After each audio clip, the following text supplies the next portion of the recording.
평안하세요. 오늘도 주님께서 우리에게 허락하신 참 좋은 한날입니다. 사도행전 성경 공부 5번째 시간인데요. 사도 바울 이야기를 따라가면서 점점 우리가 예수를 닮아가는 사람 되는 귀한 한날 되기를 축복합니다. 기도하며 시작하겠습니다. 사랑과 은혜가 많으신 아버지 하나님, 어디서나 언제나 우리에게 말씀하여 주시니 감사합니다. 말씀을 대할 때마다 우리가 주님께 다가갈 수 있게 하시니 감사합니다.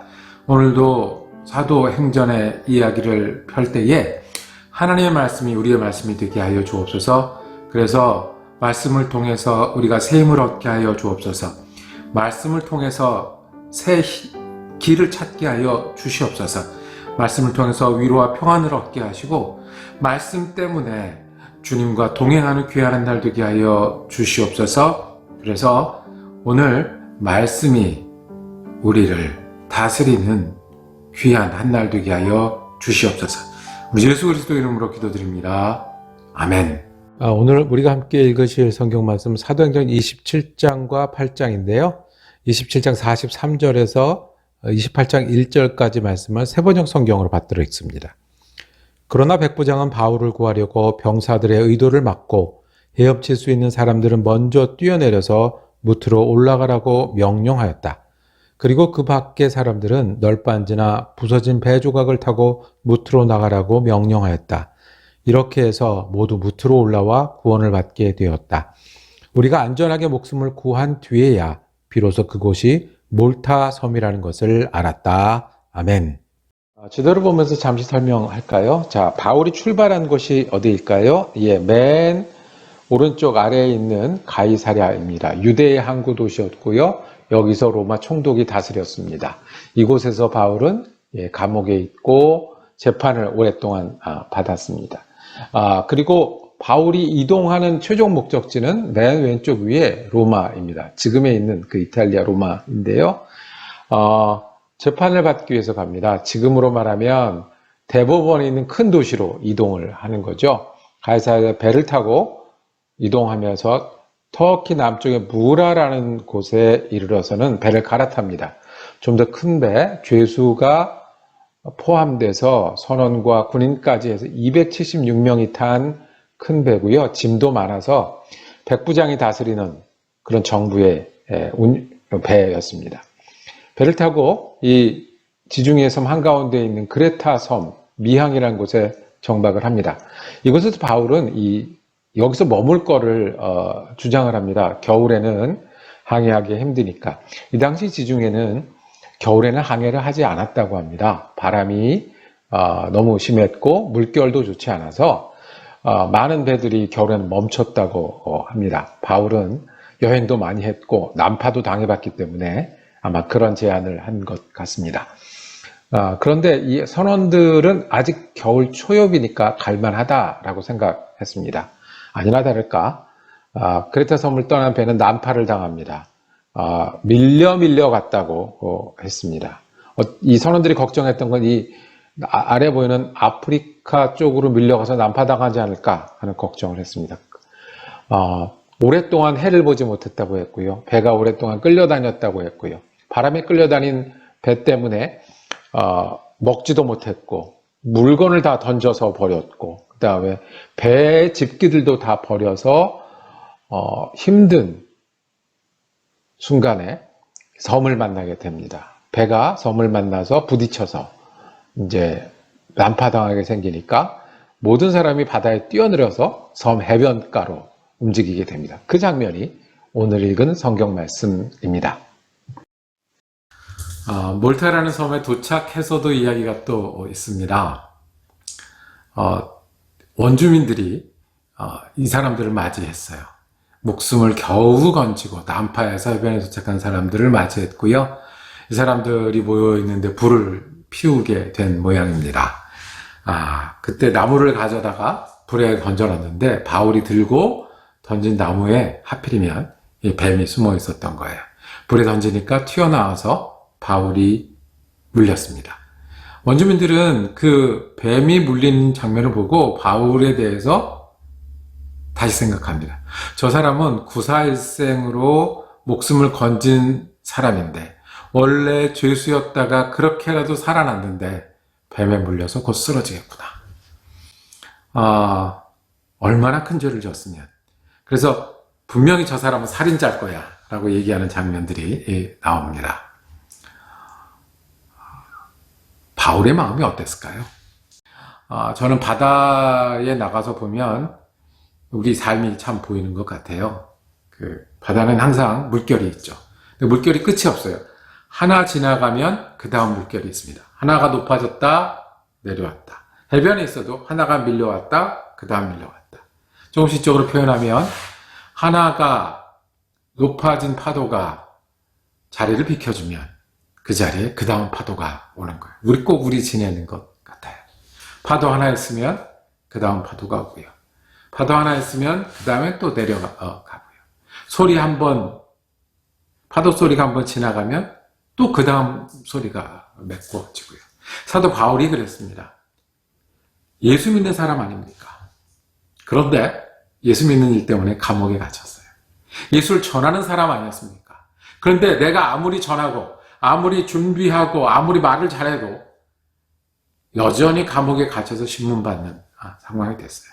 그것도 억울하고 그것도 속상하고 그것도 낙심할 만한데 자기가 타고 가는 배가 풍랑을 만났어요.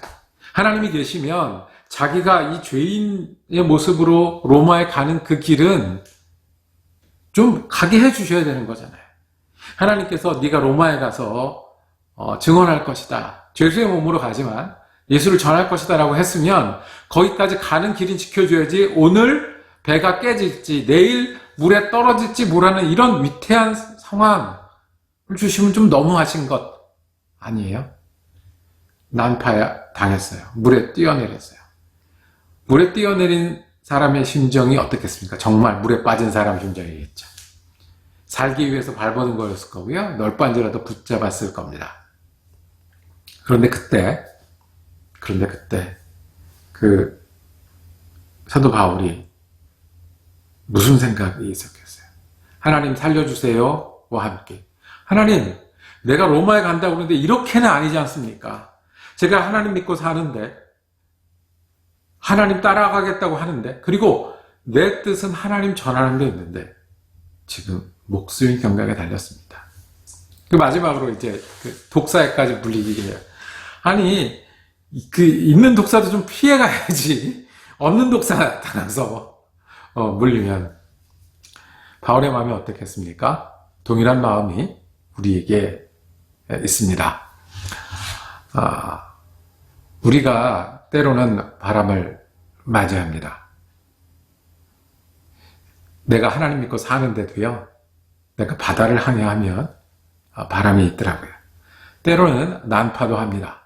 내가 잘 하지 못해, 내 판단이 아니라 다른 사람들의 판단에 의해서 갑자기 불경기가 닥치기도 하고, 갑자기 다른 사람한테 어려움을 당하기도 하고, 내가 남의 짐을 지기도 하고 해서 난파도 당합니다.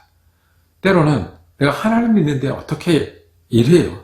하나님 믿는데 독사에 물리는 건 아니잖아요 라고 말하는 일을 당합니다. 그러면 우리가 어떻게 하겠습니까? 바울은 나침반이 있었습니다. 하나님이라는 나침반이 있었습니다. 풍랑이 있는 그 저녁에도 바울은 기도했을 겁니다.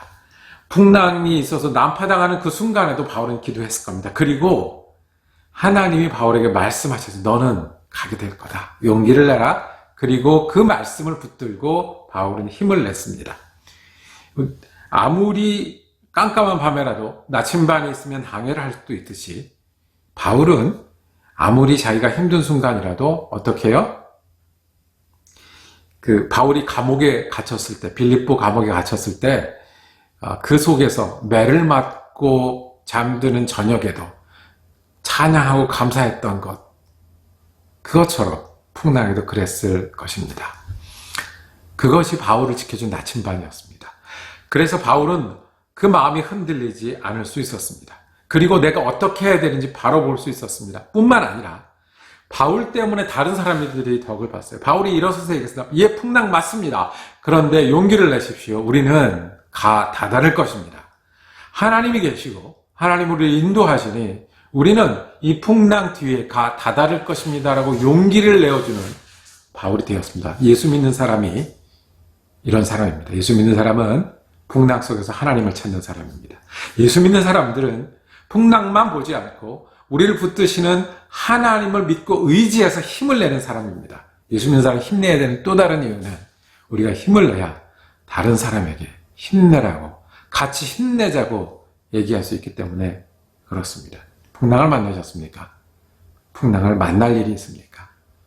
하나님을 붙드시고 주님을 의지할 때 하나님이 우리의 용기가 되십니다.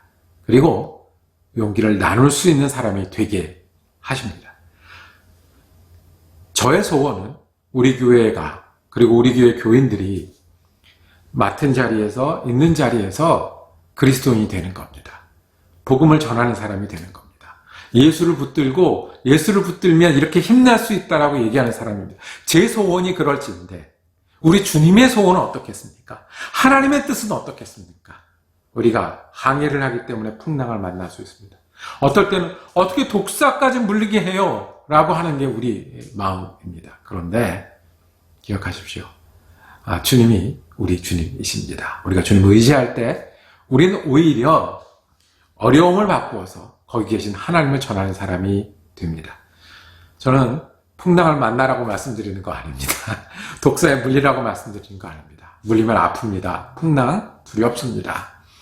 그렇지만 항상 우리를 바꾸시는 하나님, 항상 전화위복이 무엇인지를 인도하시는 하나님이 우리 하나님이시니 풍랑을 만나더라도 왜 나는 풍랑 지났더니 독사야 라고 말하는 그 순간에도 주님이 우리의 힘이 되십니다. 이것을 믿는 게 믿음이고요. 이것을 겪으면서 예수를 의지하고 말씀을 붙드는 게 믿음이고요.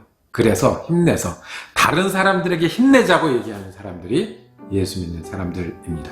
저와 여러분이 예수 믿는 사람 되기를 원합니다. 기도하겠습니다. 하나님 아버지 감사합니다. 풍랑 속에서 주님을 찾게 하시니 감사합니다.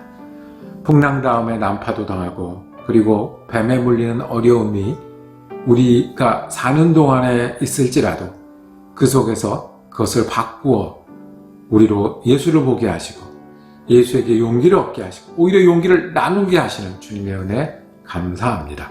오늘 바울이 그랬던 것처럼 우리도 주님을 붙드는 믿음 갖게 하시고 그 믿음 속에서 힘을 얻게 하시고 오히려 힘을 나눠주는 한날 되게 하시고 그런 믿음의 사람 되게 하여 주옵소서.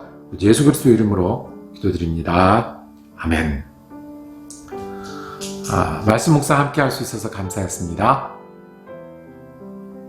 다음 주에는 역대상 말씀 묵상 이어지겠습니다. 은혜로 한 날 되시기를 축복합니다.